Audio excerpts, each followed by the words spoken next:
Hello guys and welcome back to the channel. In this video, I'm going to show you how you can send a Word file from laptop to WhatsApp. So let's get started. So first of all, obviously, you need to open WhatsApp on your laptop. You can open your WhatsApp application or you can also open WhatsApp on web.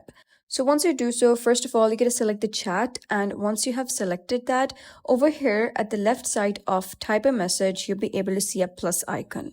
So you got to click on that and then you're going to click on document.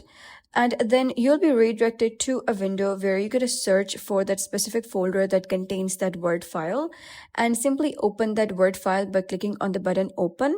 You can also type in a message regarding this document, or you can also upload any more Word files by clicking on this plus icon.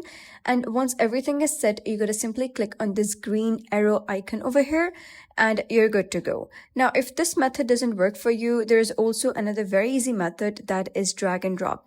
You can simply open that specific folder that contains the Word file, drag that from there into this type a message box, and you'll be able to see the Word document preview. Simply just type in any message, add any other Word document, and click on the send icon. And as easy as that, that is how you can send a Word file from laptop to WhatsApp. If you found this guide helpful, please consider subscribing and leaving a like. It really helps me out, and I'll see you next time.